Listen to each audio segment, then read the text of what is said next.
You're listening to the Yoga Medicine Podcast. I'm your host, Rachel Land. This podcast brings you information and resources to enhance the therapeutic effects of your practice based on a deeper understanding of anatomy, physiology, and the integration of modern science and research with traditional practices and experiences. Join me and my co-hosts Tiffany Cruikshank and Katya Bach as we dive into all things yoga, research, and wellness.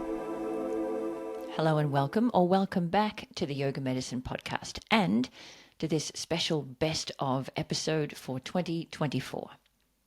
We are rounding out the old year and welcoming in the new one by featuring some of the biggest gems from our 2024 episodes.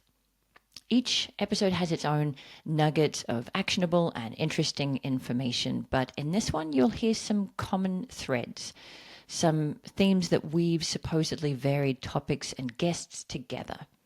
We hope you'll enjoy this episode, whether it features something you missed or highlights something you did listen to in a fresh context. Let's kick off with a nod to something that everyone listening has in common. We have all experienced the widespread benefits of yoga practice and the impact it can have on our body, our mind, and our wider life and relationships. Whether we take a super specific approach, as we often do at Yoga Medicine, or keep it more general.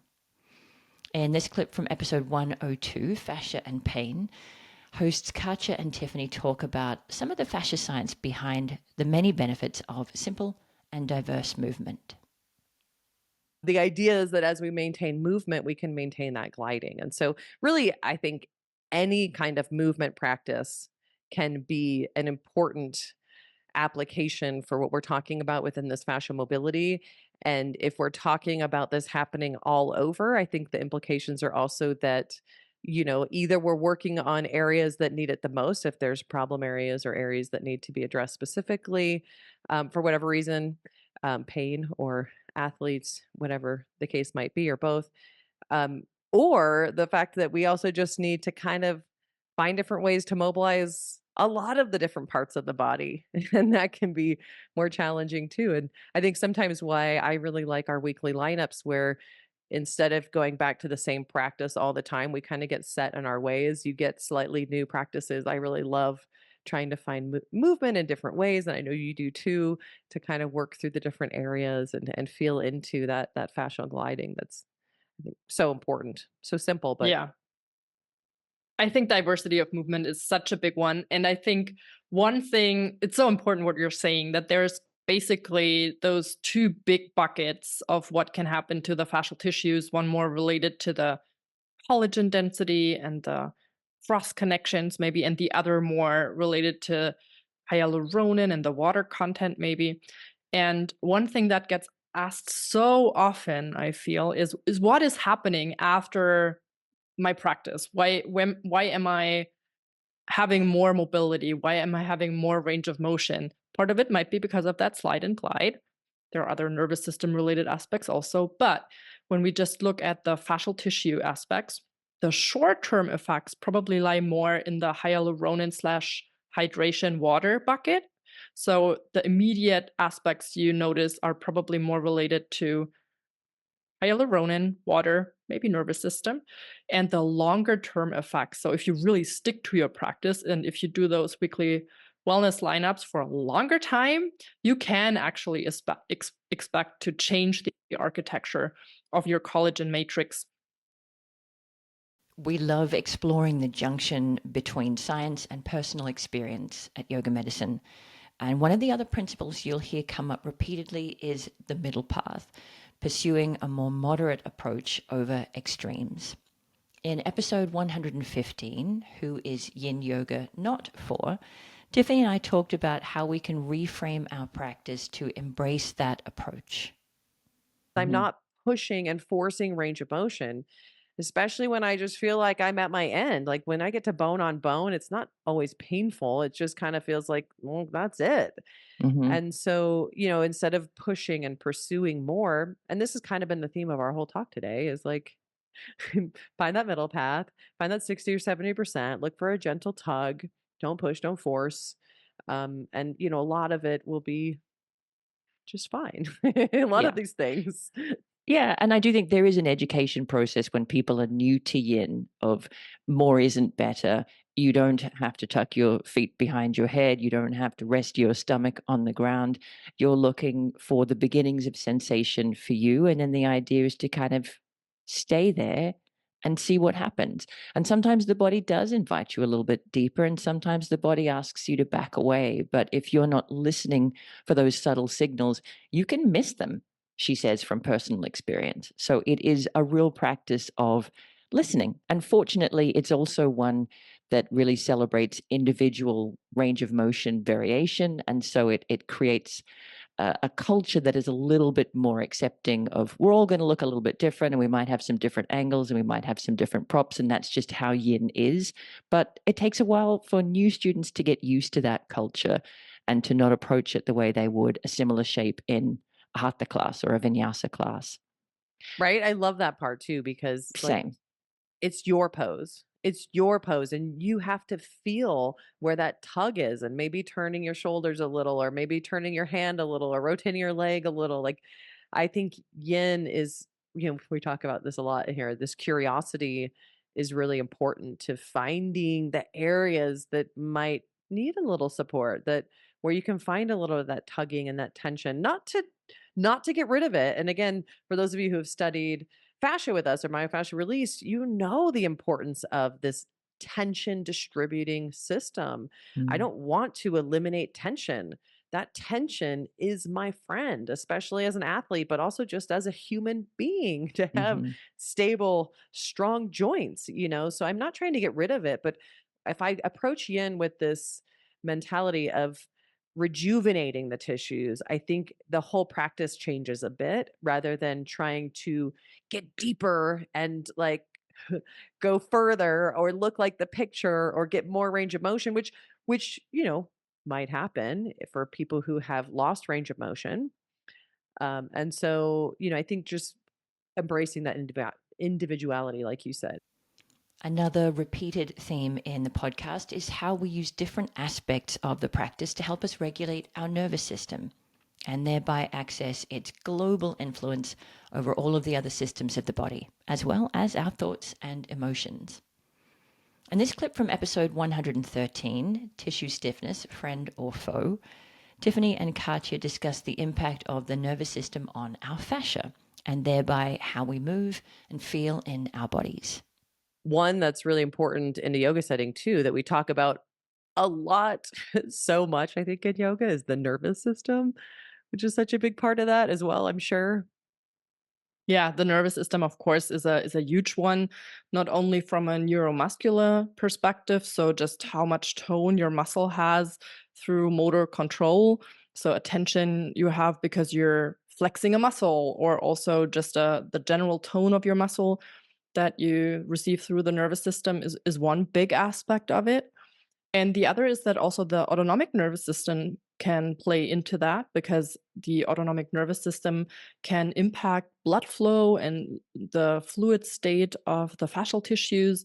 And as we've heard before, the fluid component of the fascial tissues can have quite an impact on the compression stiffness, so how much the tissues resist compression, and probably also the other types of stiffness that we mentioned.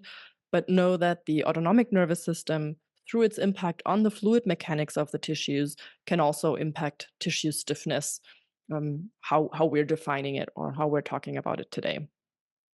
The darn autonomic nervous system always getting in the way. I feel like It's everywhere, isn't it? Yeah, it is. it's It so is. I love that relationship. It's I think at the core of many of the things we're thinking about in yoga, so not just that mechanical component of influencing stiffness, but also the mental, psychological, or nervous system related aspect of what we're doing, specifically in yoga, but also with other modalities, to not forget that aspect of it, and just knowing that even those aspects can play into biomechanics, and we don't always talk about that so much. So I think it's a very, very interesting relationship between the two. think about nervous system regulation, and I can't help but think about our responses to stress. In episode 112, Autoimmune Conditions and Yoga, rheumatologist Dr. Nikki Tugnet challenged us, whether we have an autoimmune condition or not, to question whether we are handling stress as well as we think we are. You said something earlier that kind of reminded me of something that I wanted to talk to you about today, which is the impact of the nervous system and us thinking that we have it all handled and our nervous system feeling differently. There's a post of yours on social media where you said, you might think you are dealing with stress by meditating regularly or journaling, but does your nervous system know that? And that really spoke to me because I think many of us do walk through our lives thinking, look, I'm fine. I have my challenges, but I've got it all handled. I'm doing what I can. But thinking that in our brain doesn't mean our nervous system is aware of that thought or responding accordingly. Do you want to say a little more about that? Oh, yeah, that was actually one of my favorite, most recent posts when it sort of came to me that I was speaking to myself, like so many posts when we make a post, oh, really, we're speaking to ourselves. And it just happens to resonate with other folk as well. Yeah, I mean, there's certainly this acknowledgement that, we can be really high functioning, high achieving. We can have a conscious idea that we're giving ourselves timeouts. We're actively relaxing. We are doing our nidras. We are going for a massage. We're doing all of those things that we think will help to lower our cortisol responses, our adrenaline, and all of that. But my suspicion is that from an evolutionary perspective, our stress systems, our hypothalamic pituitary, all of that stuff, I don't think it's quite caught up with modern day living. And I don't think it can respond and it can regulate and get into this state of true nervous system regulation quickly. And so I think it becomes a lifelong process in order to manage stress. It becomes a lifelong commitment in order to manage stress properly. Otherwise, we end up more and more dysregulated, but think that we're doing enough. Hopefully that sort of makes a bit more sense, but it's just becoming conscious that although you feel you're doing all the right things, perhaps the body can't quite keep up and adapt the way you want it to. And so you have to keep up the work. You can't stop.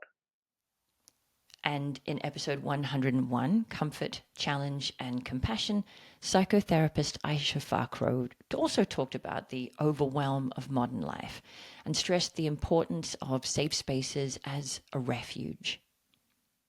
So on the side for comfort, on the side for safe spaces and welcoming and inclusive spaces, why is that so important and why is that something that's coming up in the conversation so often these days?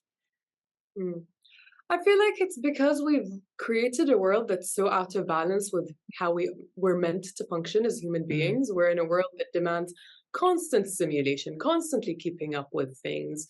I know I, for the life of me, can never, ever keep up with my emails. And I've had to, at some point, make peace with that and go, you know what? I'm just going to do my best. And then I have to offer myself compassion for the fact that we're not designed to be able to constantly consume information, constantly go from one place to the next to do so many things, being responsive to messages and calls and checking emails. So that's a world that's so out of balance with how we're meant to function as human beings, and that kind of ebb and flow between activity and rest and restoration. And so the value of comfort becomes that we get to reclaim that really vital aspect of our aliveness that actually fuels our capacity to then be even more productive and even more, even if I tell people, like, if the concept of rest doesn't feel appealing, it's fine. Just do it to be more productive. Like, you don't have to do it for the sake of it if you're not there yet. We can utilize whatever motivates you. And if that's productivity, that's okay. Let's just rest anyway. Many of us have experienced a time in our lives when our supports, self-care practices and practice spaces were insufficient antidotes to stress. And At times like that, burnout feels like an almost inevitable outcome. In episode 107, Beat Burnout, Tiffany and I dived deep into the causes, components, and symptoms of burnout and discussed how yoga can be part of the solution, not just to rest and replenish in the short term, but also at the right time to help us address our long-term resilience. But really what I'm trying to do, I have to shift the patterns behind it. It's not just like there's not a magical pose. Even like if we had to pick something, like you talked, like we'd probably point right to restorative and yin, which again isn't a magical solution, though it's usually often very much needed. It really, in my opinion, is about changing the patterns. And what we have to do is obviously, I think, shift how we see stress, because what happens is, and I think this is getting more attention in the media, but we all tend to see stress as a negative thing. But really, the right dose of a healthy stress and the right amount of recovery equals positive adaptations. I mean, we go back to sports and professional athletes and resilience training, really the opposite side of burnout. And it's the same exact thing. I'm trying to apply a stimulus or maybe weightlifting, a load to the tissues to instigate an adaptation. And that is positive, right? I can't, I can't expand my strength capacity without actually loading the tissues. So I have to do something to instigate those positive adaptations. And so, with burnout, it's the same. It's just, if I go do really intensive things with someone who's really burnt out, they will be more tired. Most people are going to be more exhausted. And so, the positive, the amount, I guess, the dose is what's really different, but we still have to apply those healthy stressors again, and an optimal recovery period, or whatever kind of tools. We won't go into specifics there, to instigate those positive adaptations. Resilience is a topic we talk about a lot on the Yoga Medicine podcast. We're all here, at least in part, because we want to be healthy and vital, to harness the inevitable challenges of life to trigger growth. But like any healthy desire, that can be taken too far. One of my personal favorite conversations this year was episode 119 on body image in yoga. That was with yoga medicine therapeutic specialist plus strength, running, durability, and conditioning coach Alison Heilig. And she outlined how perpetual optimization of our physical health can come at the expense of our mental health. Yeah, and I think that's the sort of sneaky side of it these days that troubles me, is that it has an in through the avenue of health and wellness. And some of that messaging can be really hard to unpick from actually wanting to be well and wanting to feel good in your body and wanting to take care of your body and to nourish it with good food and to support it with good movement habits. It's very difficult to untangle the reality from those perceptions. Yeah. And the perpetual optimization of physical health is not always good for our mental health. Yeah.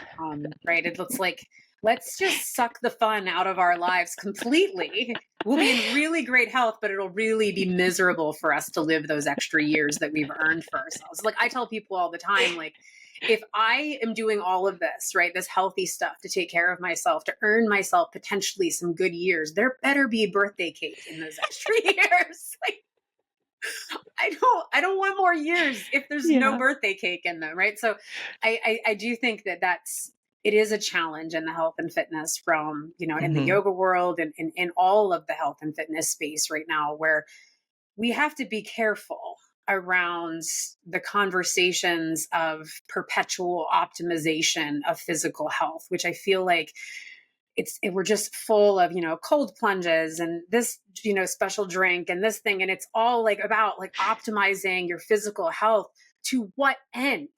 I mean, like and we're forgetting that there's a huge component of health and well-being that is not your physical health, that is your mental health. And body image is one of those things that I think can be really pervasive. And that is that a lot of the reasons, the motivations why people have to be uber healthy, right, can be very damaging mental health issues, like especially poor body image regardless of how somebody looks on the outside, they could have really terrible body image. And that could be the self-loathing that they're using to drive these healthy behaviors to an extreme where they're sacrificing that mental health aspect in order to appear to be this specimen of physical health.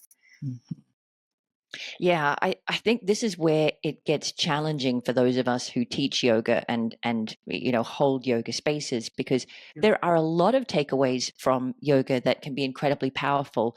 What was coming to mind as you were talking there were, to me, the balance between sthira and sukha, or diligent practice and non-attachment. Like, yes, we want to take care of ourselves. We want to show up regularly and do the things that make us feel good and help us function well.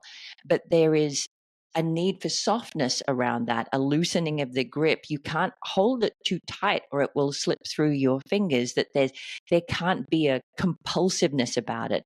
And that duality is really a lot of what we teach in yoga. So there are some big positives, but I think there are some sneaky negatives in yoga as well. There is a yoga body that many of our students don't have. I don't have. You don't have. We don't have the perfect yoga. I mean, what even is the perfect yoga body? There are sneaky little messages that we send about lean sculpted muscles and all of this kind of crap that just sneaks its way even into yoga spaces, which we would all love to be safe and welcoming and healing spaces. Yeah. The the burn, right? The burning, the torching of calories or impurities, extra fiery flows, things like that have this sneaky little innuendos there around what does that mean exactly? Like, I need to feel bad about what I ate yesterday. Do I need to burn off holiday excess? Things like that. It's yes, there's still some sneaky stuff there, particularly around like the look of bodies, right? Like you had mentioned, the yoga body and the lean sculpted muscles. There's also, speaking as somebody whose body image issues are evolving as she evolves, there's definitely a lot of, and this isn't specific to the yoga world, but it is specific, I think, to the wellness space, is the anti-aging aspect of things, right? It's like as if an aging body is a bad thing, right? An aging body, in my mind, is a gift. I mean, not everybody gets the luxury and the joy of being able to grow old in this world. Speaking of aging bodies and their changing needs, brings to mind my conversation on menopause with Neve Daly, a yoga and Pilates teacher and nutrition coach who specializes in this phase of life. In this clip from episode 116, Yoga for Menopause and Beyond, Neve shares her perspective on the new stigma related to this phase of life. So there is loads more talk. So it has been destigmatized in a way, but I think it has been re-stigmatized in a different way. And that different way is, yes, I'm in menopause, but I'm invincible. I'm in menopause, but I'm carrying on as I've always done. I'm still working really hard. I'm still sexy. I have a great sex life. I'm still spiritual. I'm still doing a headstand. I'm doing the splits. I'm lifting heavy weights. So it's this new menopause narrative is that we can be menopausal and we can still conquer the damn sort world. of ignore it. And yeah, exactly. And I feel like there's this, for some people, there's a refusal, whether in yoga or anything else, to see that their body is calling for change. And I think that the yoga world is often resistant to change and kind of tends to sometimes hold itself up as perfect, and it's you don't need to adjust it for populations because it already just is marvelous. But we know that that's not accessible yoga and inclusive yoga. So yeah, yes and no, a different kind of stigma, I think. Does that make sense to you? It does make sense to me 100%, because I have this conversation with my partner sometimes where in some ways I'm really grateful to be in a female body, because there are some really clear markers of the passage of my life. Puberty is more definitive, I think, in a female body than it is in a male, because there's a point where you begin menstruating, and that is like it's a line you cannot uncross. And it's the same thing with menopause. There is a line that it's going to be a little bit blurry for a few years, but eventually that part of my life will be over, and there'll be a new part of my life. And people in male bodies, I think, don't have quite so concrete an experience of that phase has passed, this phase has passed. And that is confronting, because we like to believe that we're going to exist in the state that we're in now forever and for all eternity, even though our logical brains know that's not true. And so one way or another, there's some stuff that comes up that you got to look at that maybe guys don't have to look at.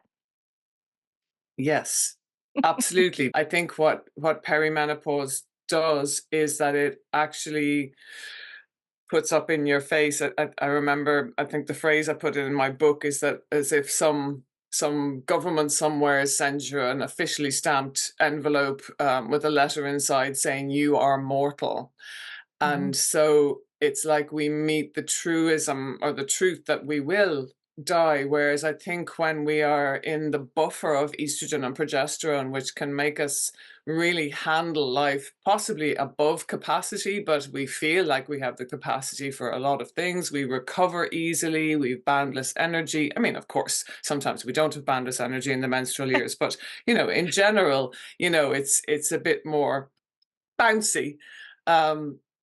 And when we start to feel these changes in our body, and it might be stuff that feels like disease, even if we then get checked out and there isn't disease, and then we hear the narrative about the value of estrogen in our bodies and what it does in terms of health promotion, it can be a time of existential angst where we suddenly go, okay, I actually am going to get old. And if I'm going to get old, that means I'm also going to die.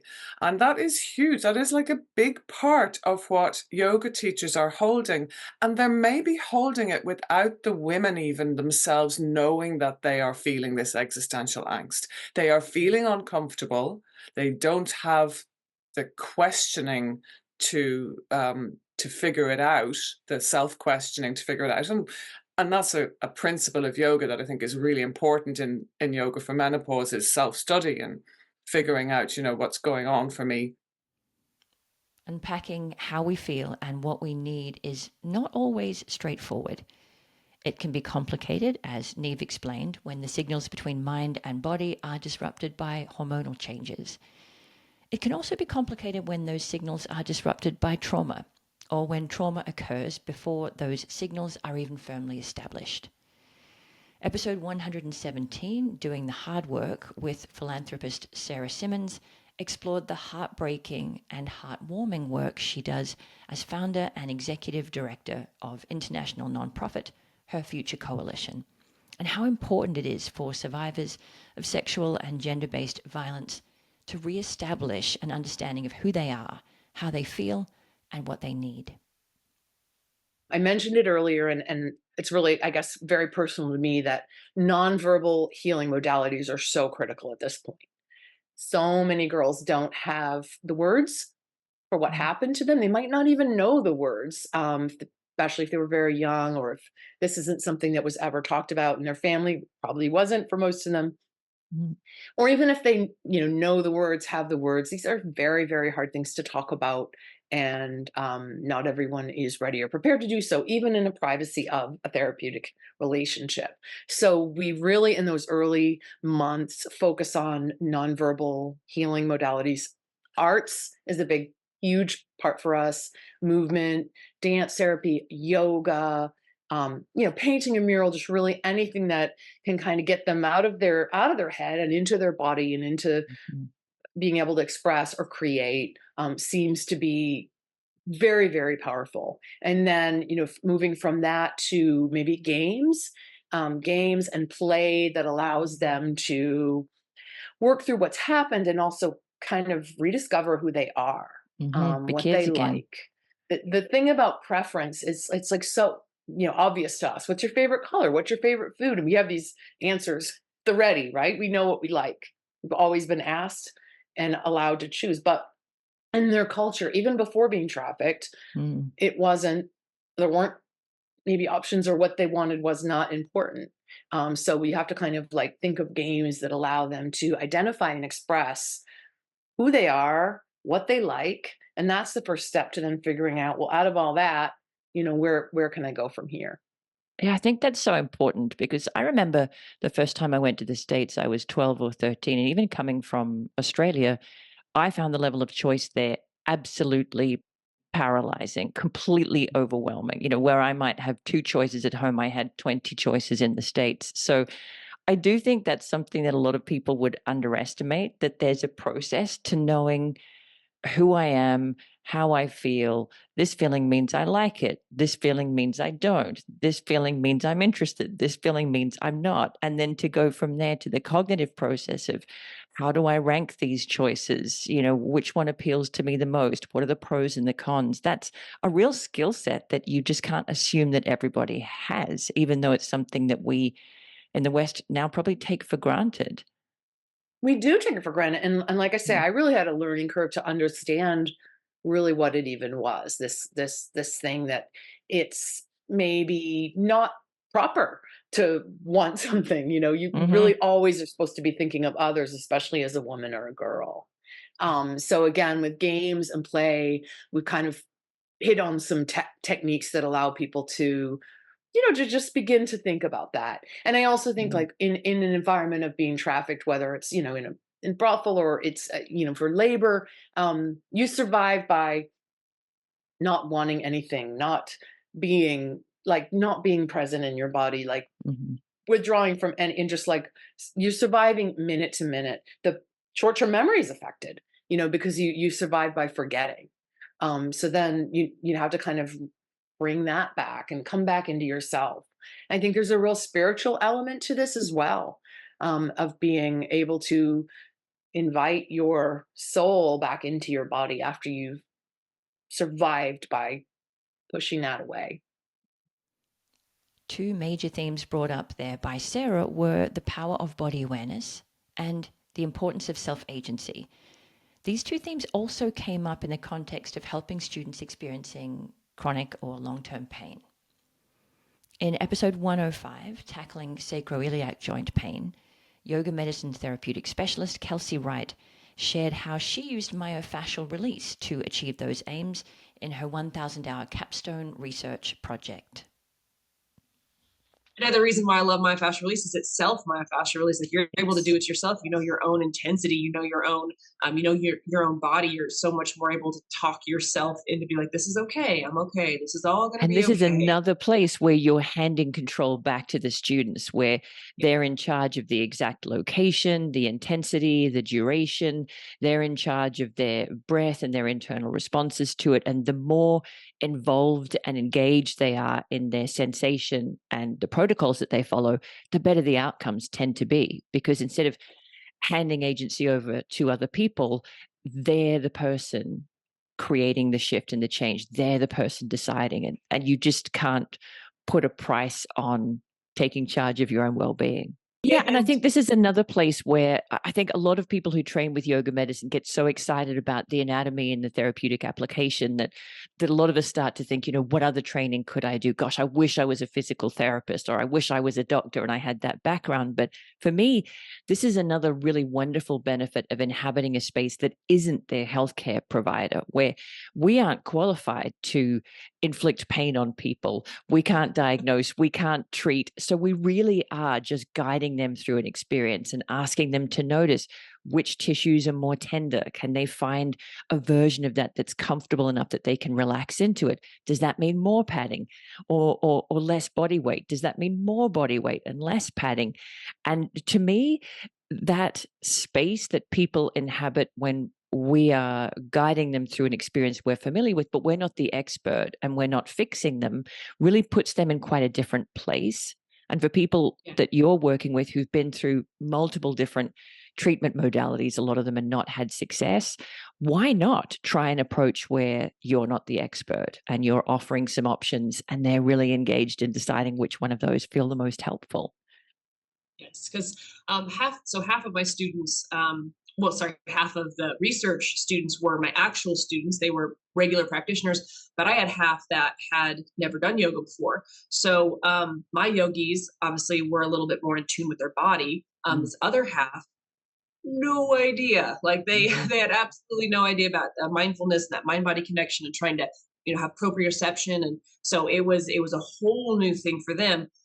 So when I would guide them through, you could just kind of see them becoming more and more familiar with their body and just how powerful that was of like knowing where your body's in space and what muscles I need to move things, and all of a sudden they're like, oh my gosh, like I'm not just a mindless robot anymore. I actually I have feel this control thing. over everything, and I can influence things. So it was definitely this kind of eye-opening moment for the ones that hadn't done yoga before, that didn't realize just how much of their body had kind of become dormant, Yes. or they had kind of lost track of. Your brain puts things on the back burner when you don't use them, or when you haven't utilized them for a while. So it was Yeah. definitely, they're kind of like, that's what this And yoga I thing's. love myofascial release for this, particularly for the normal, the average population.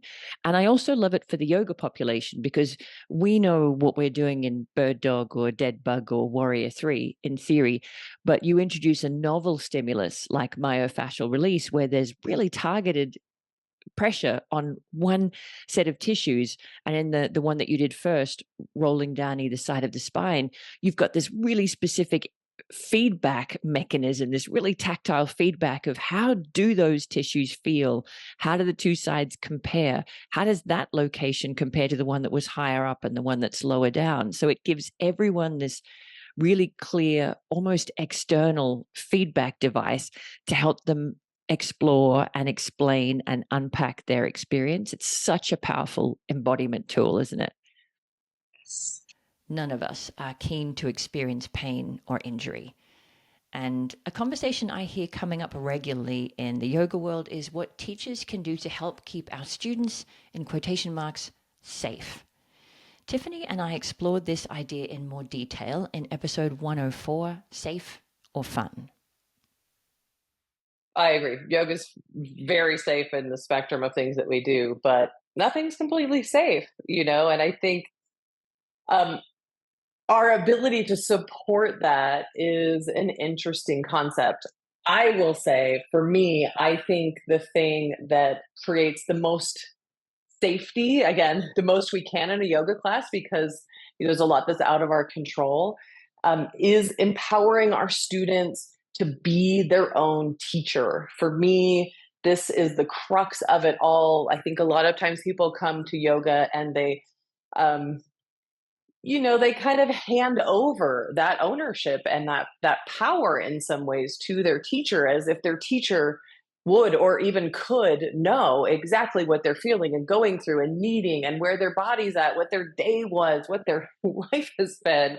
There's just no way a teacher can know all of that, can know what is going on in their body. And so I think really the only way and the best way to empower people for safety is to really let them know that they're their own best teachers, to establish a foundation of listening, to establish a foundation of also being really truthful with ourselves. I think this is why Satya is one of the foundations of our yoga philosophy, the Satya, or truthfulness, to be discerning, to be able to know, am I being truthful with myself when I say I need to go further today? And sometimes that's true. We need to push ourselves in some ways. We know there are positive adaptations from pushing ourselves in certain directions, and I think pushing can have negative connotations in yoga, but we also need to be truthful to ourselves and like, hey, today's not the day to push myself. I got a lot going on. So I just need to be here and breathe and be in it and not worry about it. And that truthfulness does come from practice. But I think that is a reflection, an extension of empowering our students to be their own teacher. Only they know. The idea of putting students in charge of their own experience is a repeated through line on this podcast. It's something we reiterate because the fact is that we are all unique in our experiences and influences. in our needs and expectations. That individuality shows itself in every aspect of our practice, including in pranayama. In this clip from episode 118, Pranayama Myths and Misconceptions, Katja and Tiffany challenge the assumption that there's just one perfect breath rhythm or duration. I just want to add, there's probably also not the one correct, perfect, magical number when it comes to those patterns. But there are a couple of patterns that have been researched a bit more. For instance, six breaths per minute. So that would be 5 in, 5 out, approximately. That's probably the one that has been researched the most, which has shown to be positive for heart rate variability, stress reduction, venous return, blood pressure. So many different positive effects relates to those slow breathing techniques that we've been mentioning. There's also other patterns that have been researched, like that 4-7-8, which is anxiety reducing, for instance. But the beauty is really in exploring these, I think, and there's not that one magical rhythm. Just wanted to add that because I think that's another interesting myth or misconception. Yeah, I agree. And I love that you added that in, because I think it really comes back to that individual need to be therapeutic. I need to meet the individual. So do I need, or time of day, relationship to what I'm looking for in outcomes. We've talked about a lot of different techniques, but also in the ratio, we've talked about different benefits of inhale versus exhale. So you can imagine that will influence the ratio. But even then, the person, meaning, like, I've worked with really high level professional athletes who can't do more than a 3 count inhale and a 3 count exhale. And for them, that was a lot, and, it does progress a little bit over time, but I'm not going to try and force them to do 6 counts or something because it's, in quotes, better. What's better for them, from my perspective and my opinion, what's better for the individual is something they can do and still capture some sense of ease. I am trying to challenge the system to a degree, and in some practices more than others. So I will maybe push that capacity some, but I do want a sense of ease in most of these pranayama practices so that I'm not gripping and guarding and straining and exaggerating, some of those accessory breathing muscles, but really instilling that sense of ease to optimize breathing mechanics as well, usually. So, finding that ratio that suits the individual is so key. And then knowing what my goals are. Am I working with anxiety? That 4-7-8 is a great one. Can be really simple too, just to prolong exhale. Am I trying to prepare for a competition and increase sympathetic tone potentially, or train the nervous system to go back and forth? There's a lot of different reasons and ways that we can use these practices, which is why we love diving into all this information in the pranayama teacher training, when we get to talk about all the details and research and applications and, modifications and therapeutics of this. Because there just is so much to it. And for me, again, if you're like me, and I think Katya too, we're both on the same page on this one, I think. But, for us, it's really about feeling the best in our lives, performing the best, whether that be in sports and work and, our families and our interactions in our life, being present.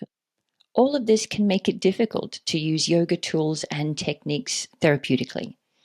Because we are all unique, we don't necessarily respond to poses and practices in the same way. No matter how well educated we are as teachers, no matter how much experience we amass, it can be tough to provide simple, straightforward answers to student questions. Tiffany and I tackled this challenge head on in episode 111, Answering Student Questions. That, I think, is so important to say, because I do think I cannot be the only teacher who believed when I was a new teacher that was meant to be part of the skill set, that I should just be able to look at a student and some deep part of myself would know things about them, that I would recognize that because of their stride, their left psoas was tighter than their right, or they were holding on to some, difficult memory from their childhood. I really did feel that there was some expectation on me to have this magical X-ray vision. So I think it's really nice to put that out there right from the get-go. Nobody has that. Obviously, people who work with bodies a lot start to get instincts, but nobody's expecting you to have that magical X-ray vision. So let's put that out there right from the get-go. It's hard to know without getting a lot more information from you. But then there's the next part. Yeah, I think you nailed it, right? And it's just like you got to take away this magical mystery allure of like being able to guess the thing because it's just not realistic. And we could talk about that. Like, why do those people who can like guess the thing, like, what's the weird power or leverage they have over these people when they're talking to them and interacting? I'm like, and the guru effect, right? Of like me bestowing this down on you versus me being a guide for you. And that's really the route we take at yoga medicine is, I'm not the all-knowing guru. I'm not the all-knowing magician. Like I'm just a guide to help you find what's best for you. And so I think again, starting with that caveat of like without working with you one-on-one, here are some things you can it's hard for me to know, but here are some things that you can try.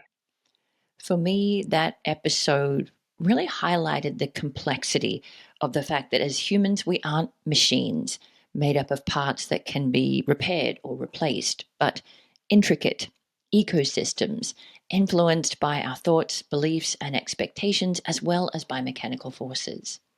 And this concept also came up in a conversation Tiffany and I had on episode 120, Neck Pain Hidden Contributors.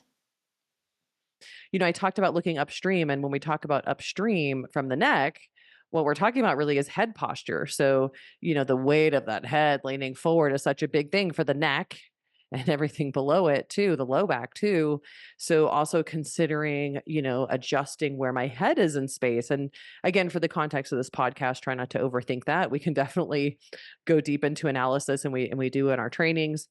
But we also can just kind of find that plumb line of like, where can I position my head where I don't have to work so hard, with there's the least amount of effort. And I'll just say too, one more thing, I think with this upstream mentality, one is looking at head position, but I think the other is also looking at our brain, our perspective. And I think a lot of times people with neck pain are always kind of living in the future and looking ahead and maybe worrying and stressing about the future. And so this present moment awareness, this ability to kind of be in our bodies, and I think can also be an antidote. Often, not for everyone, everyone's a little different. So you have to like see what resonates with you or your client, but can often be a big thing in neck pain. Oh, it's all too easy for me to imagine myself at my desk feeling that sense of, nagging neck tension or neck pain and just closing my eyes for a moment and breathing out. And even that just dropped my shoulders onto my back ribs and created a different sense of tension on the muscles. So I think probably everybody would agree that stress comes to mind when you think about neck pain, neck tension. And it really could be as simple as just leaning back a little from worrying about the future or worrying about the deadline or worrying about getting this next thing done and just letting yourself be present now. I mean, and that's such a potent reminder that it isn't all about biomechanical issues and muscular imbalances, and it can really be about much more fundamental kind of psychological stuff too.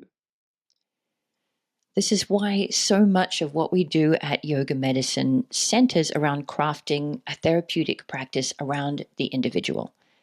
In episode 109, Teaching Yoga One-on-One, Yoga Medicine therapeutic specialist Dana Diamant and I talked about how truly listening can be the bedrock of an effective, even healing, one-on-one yoga relationship, starting from the very first session.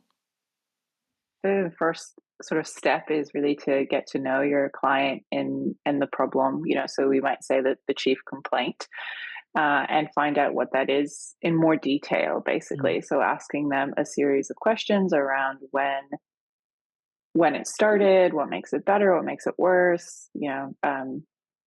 6 or 7 kinds of questions, and just kind of digging in and being like really curious and trying to be like a scientist, trying to get as much of the data as you can. And it might not make any sense. You're not ready yet to connect the dots, but you want to have as many dots as you can get from that person, because it might come back later on where you're like, oh, they said that in that first session, maybe XYZ. Or it's also really helpful to have all that information. You can use it later to motivate them and guide them. And sometimes it might feel like they're not making progress, but you have the record of where they started.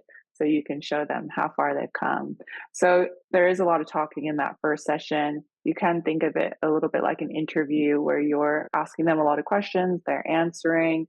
Um, and you might be digging into the injury that they have or the niggle, but also generally what their life is like what their sleep is like, their stress, as like you alluded to, emotional issues that might be causing something. So just trying to get as much of the picture as you can from them. And you And might I remember spend, thinking people would yeah, hate this. I remember thinking everyone's just going to want to get onto the yoga. People won't want to talk to me about their problems, but boy, was I wrong. oh, yeah, People, I mean, I'm people. People like to be heard and they want to be yes, understood. And I mean, the big benefit that we have to offer as yoga teachers is not our technical expertise. We're not a doctor, we're not a physical therapist, but what we can offer them is time and yeah, attention. We can listen and reflect back. And even if there's nothing we can do to help, for a lot of people, they just feel better after having someone take the time to listen to the whole thing, the whole story, and all of the things that they think are interlinked that other people haven't necessarily had the time to listen to. yeah. Because I mean, you go to the doctor, it's just like a revolving door. You're just in and out. Yeah. Through no fault Same, of doctors, just through the no, design of the medical system. Yeah. yeah, and can often be the same with a physio as well, or at least past the first session, it's usually very quick. Mm. And I agree. It's like people they just want to feel validated, and Mhm. often that validation can be such a exponentially set you on a healing path, for just feeling like, oh, this is real and it matters, and someone cares about what I'm going through. Yeah. And yeah, getting that sense of like partnership between the two of you. And sometimes it even brings up things that they haven't connected before, like, oh, yeah, my back is always more sore after gardening. Like, why haven't I haven't actually thought that all the way through before, but yeah, often it is a little bit more sore after I've been out in the garden all day. And I mean, you didn't have to do anything. You didn't have to fix anything, but just going through the story and answering questions that might seem on the surface of it unrelated, like what are my hobbies and pastimes? What tends to make it better? What tends to make it worse? Can help students themselves connect dots that they hadn't seen as being joined before. So, yes, the interview process, that whole taking in information, not just about the chief complaint, but about this person and their life and the point that they're at, can be really therapeutic, even if it doesn't give you a clear hypothesis as to what's going on and how you can help. It can still magically change the student's experience.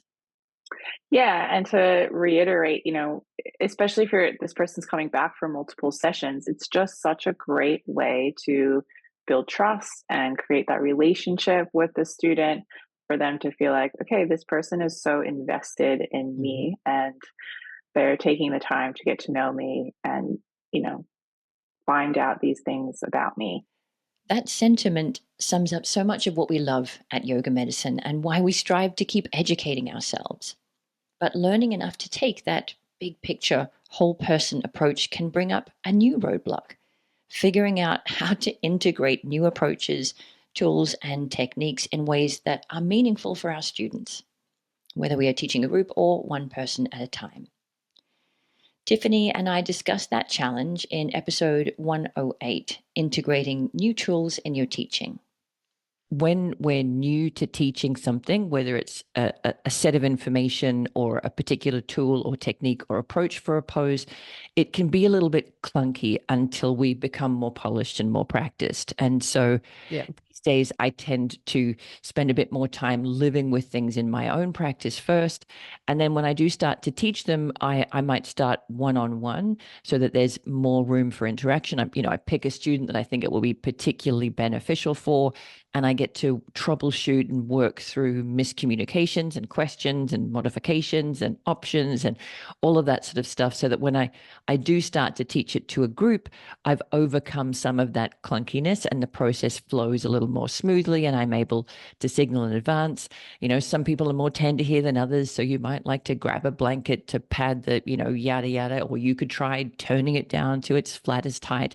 I'm a little bit more ready to handle the things that come up quickly. I'm more efficient at teaching it. And that does, I think, take a bit of time. And it's why you can't just come straight from a training and download it to your students, because you're just kind of parroting what you remember of what you've heard with no translation into this is how it feels for me, and this is how it's likely to land with you. So there is a process of learning to teach that more efficiently that you don't want to rush. Yeah, and I think even once you do start teaching it in your group classes, there's still going to be a learning curve of watching how it lands with people, because now you've got even more bodies. But I agree. I think it's great to start in your own practice, transition it to one-on-ones, then start, drip feeding it into your group classes and layering concepts over time. I mean, I think what's most important is to start with really simple things and weave it into what your normal flow might look like, whatever that is, or whatever your normal class of any sort might look like. And then let that be something meaningful to them. I think by the time you end a training, the depth of knowledge is so great that sometimes it's hard to go back. I hear this over and over, and really make it simple and go like, oh, that seems too simple then, right? But really, really, really simplifying it. And I hear this all the time in our case study presentations for our therapeutic specialists, is like, there's always these main takeaways from the case studies, and simplicity is always one. I think we all hear that all the time, but once you start applying this and working one-on-one, you can never overestimate how important the simplicity is. But I think the reason we train our teachers to that great depth of knowledge is so that then you can be able to adapt and modify and educate and inform your students, which is really what takes that deeper knowledge, is answering the questions and also creating succinct bite-sized pieces of information in a yoga class, like you said, so you're not leaving an extended side angle for 5 minutes. Many of us listening would describe ourselves as lifelong students. And that doesn't just mean integrating new research and techniques, but also trying to integrate new approaches and perspectives. For Western yoga students and teachers, that can include venturing into conversations around cultural relevance and appropriation. A couple of our most interesting conversations this year have been with journalist, academic, yoga teacher, and researcher Firdoz Munda. In episode 100, Yoga, Politics, and History, I talked to Firdoz about whether we are able to leave concepts like these outside the yoga studio door so that we can focus on feeling good. And in fact, whether that is even a legitimate goal for yoga practice. Yeah, exactly. And what you've described, and I think that, again, people get very confronted when this is said to them, but it is a position of privilege to be able to leave things behind. And part of what I try to explain to people is that when I walk into any room, and I also speak from a position of privilege. I'm tertiary educated 3 times. I have a master's degree. I live in an affluent suburb. I speak good English. That's a privilege too. So I am not speaking from a position of extreme underprivilege, which I recognize and own. And part of it is because of, where I was born and the skin color that I've got. It's just an accident. It's not by any work of anybody. So part of what I like to explain to people is that some people can, because of their privilege, leave a lot of things behind. But for other people, people with black skin, you can't leave that behind. You are living with that every day, all the time, in every situation. And so it's very important for people to recognize that privilege allows me to acknowledge certain things and deal with certain issues, and also the reverse of that, to just not do anything about that. And nobody's saying you've got to confront everything all the time, because of course it's exhausting. And of course, sometimes you just want to sit in a room with some incense burning and a candle and Ravi Shankar playing and feel like you're saving the world just by being there. That's fine. Do that for a few minutes, and then know you're not saving the world by being there. You are engaging in a very privileged activity, which is also fine. but what are you going to do after that? Or how are you going to be in the world after that? That speaks to the recognition that those of us with even a small modicum of privilege, especially now on the 19th of December 2023, owe it to those of us around us to just be better in this world, because there are so many things happening which just require us to be good human beings. Mm-hmm. You highlighted something there that was another one of my concepts on the list to discuss, which is that yoga is to make us feel good. And you described that quiet, peaceful space. In my quiet, peaceful space, there'd be no incense burning. I'm not a fan, but there might be some quiet music, and the lighting would be dim, and everybody would be calm and chill, and we'd be moving our bodies in a way that feels supportive. That's the yoga experience for a lot of us, for myself included. When I go to my mat, it is often to feel good. What do you say to that? Is yoga about feeling good? I'm guessing Yes, I think in the commercial kind of space now it is. And again, I just want to say to people that there's nothing wrong with that. We all want to do something that makes us feel good. Even people in the worst situations in their lives. I live in a country where we have extreme poverty. We're the country with the biggest degree of separation between the wealthy and the people who just have nothing. And even those people, you will find, what they want is to do something that makes them feel good, and that makes them feel that they are engaging in something that's a little bit for themselves. So even the worst shanty towns, even the most poverty-stricken ghettos, you'll see them putting a little flower there. You'll see them trying to make things neat and beautiful and pretty. And all of that is fine. And if it makes you feel good, that's fine. But I think what yoga has been over time is a degree of uncomfortableness in the self-exploration, and an understanding that really interrogating things, whether it's yourself, whether it's the situation you're in, whether it's the place you're in, really that type of process is not about feeling good. In episode 114, Yoga and Religion, we dived even deeper into these tangled issues and wound up discussing whether we are truly teaching yoga if we try to separate it from its historical, philosophical, and religious influences. You don't have to be a politician. Your existence, as we've already said on this podcast, is political. So you've got an opportunity to use your voice and to take a stand. And I think that it is a responsibility on yoga teachers to educate themselves around this. Well, here's a counterpoint for you, because you've already mentioned how much work that involves. And I can certainly imagine teachers thinking as they hear that, well, do you know what the safest thing to do is? The safest thing is to treat religion and yoga's history the same way that I treat politics. I don't talk about politics in my classes. I don't discuss who I'm voting for or that there are elections coming up. So I just won't talk about religion, and I won't talk about yoga's history. And maybe I won't even mention philosophy. Are we still teaching yoga then if we are taking out so many of those historic and cultural elements? Can we still say that we're teaching yoga then? Or is that just kind of it's a really good the question. issue? And it sort of stumps me a lot, and I don't always have the same answer to it. I mean, the first thing I want to say is that I always talk about politics in my yoga classes. I always talk about the elections. I think elections are just something that we must never take for granted. As somebody whose parents and grandparents couldn't vote until 30 years ago, I think it's something we really must talk about. But I do understand, as you mentioned, people are uncomfortable discussing politics, and so they want to shelve it away. Look, I'll give you two kind of viewpoints on, are you still teaching yoga if you don't teach history or philosophy? The one is that in the kind of late colonial period, so the early 1900s, we had a selection of yoga teachers from India, male yoga teachers from India, who were teaching the physical practice at the exclusion of pretty much everything else.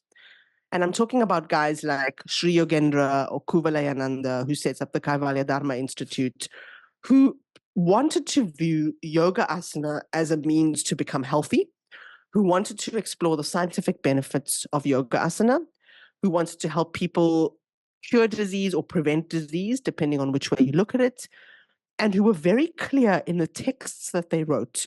So Sri Yogendra wrote a book called Yoga Asana Simplified, that this is for everyone. This is not just for Hindus. In fact, he said there's a misconception that yoga is for people who are only of the Hindu mind. This is not about that. And this is not about any kind of philosophy.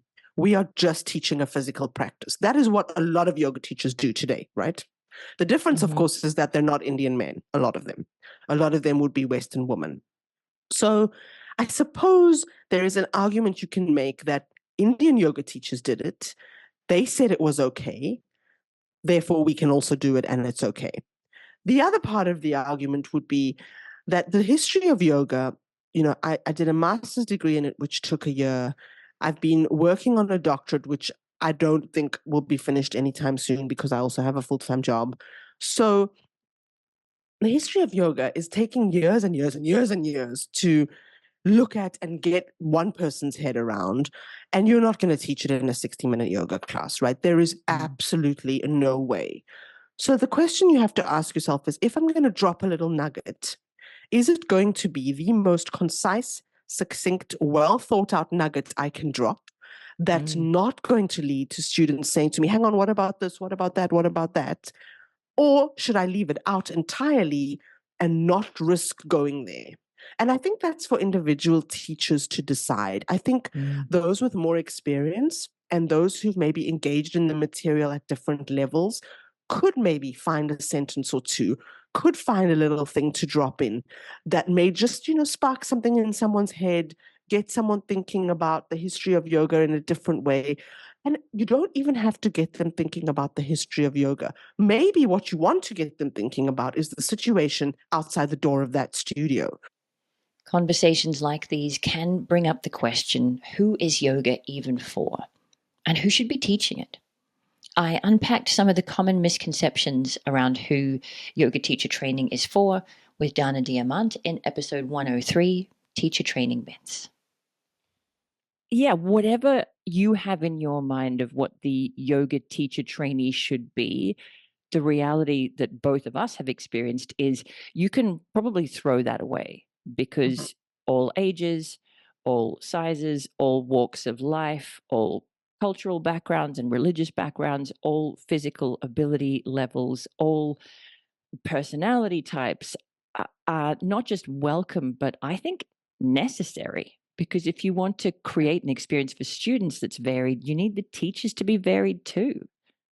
Yeah, and I think when you do show up to a yoga teacher training, you do meet a variety of people and all different kinds of personality types, and you don't have to be that, bubbly, charismatic, ultra friendly, funny person. You can be more serious, more introverted, whatever. You could be whoever you are. And I think that, what I love about our teacher training program, the yoga medicine one, is watching the students actually go through this transformation of acceptance and going, oh, I can be myself when I teach. I don't have to change myself, or I don't have to be like, this person that I really admire. Yeah, I can say those, awkward, goofy things, or play my loud music, or whatever it is that, makes them leave long periods of silence. We talk about this a lot with the teacher trainees, don't we, about there being a sort of spectrum in terms of energy and kind of level of volume and enthusiasm that you bring to teaching. And everyone, I think, needs to have access to some variety so that when there are moments in the practice that you want to be a little bit more quiet or thoughtful, you can turn the dial down. And when you want things to be a little bit more invigorating or motivating or energizing, you can turn the dial up. But we've all got the spectrum starts and finishes in different places. We don't want to turn out a whole bunch of yoga robots. If you're naturally a little more even keel in your energy, that's fine. That's great. People will be drawn to that. We'll still be aiming to teach you some skills that give you some options within your range, but you don't have to be the same as the person on the other side of the spectrum who's full of energy and enthusiasm and, puts a lot of pizzazz into their speech. You just need to find your voice. And for each of us, that will be unique. All in all, it's been a year rich with new information on everything from pranayama to menopause, fascia science to teaching tips. You know how much we love information at Yoga Medicine, but maybe it isn't always about driving ourselves to know more. In episode 121, Yoga Sutras for Modern Life, psychologist and yoga medicine therapeutic specialist Diane Malaspina provided a potent reminder that it might be less about what we do and more about how we do it. This clip relates to the concepts of committed practice or abhyasa and non-attachment to outcome or vairagya. And we say this too in yoga medicine teacher trainings, and then a lot of us hear this throughout life: trust the process. And I really think that that's to me what these two tenets really bring to the table. It's like trust the process is like get in the process of it, like keep showing up to be in the process of whatever it is. It could be asana, it could be a mindfulness and meditative way of approaching life. It could be tuning in to who I am and what I need at any given point in time, at any given stage in life, right? And so I think that, and I mean, it's infinite what we could define what the practice is.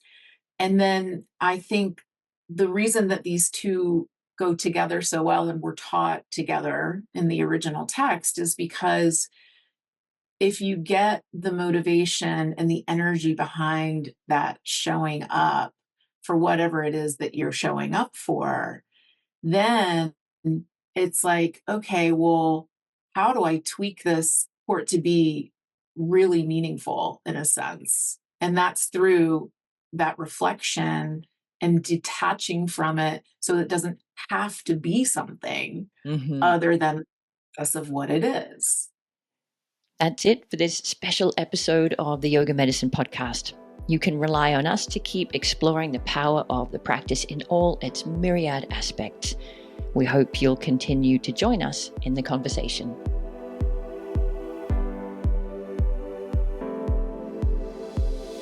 Thanks for listening to Yoga Medicine. If you liked the show, be sure to subscribe and leave a rating and review on Apple Podcasts or wherever you listen to podcasts. And if you got something out of this episode, please spread the word and share it with a friend. You can find more information, articles, trainings, and classes at yogamedicine.com. Check us out on social media as Yoga Medicine, or you can email us at info@yogamedicine.com. Thank you for being part of our Yoga Medicine community. The content of this podcast is not medical advice and is not meant to replace medical care. Please consult your healthcare provider to determine what is best for your unique healthcare needs.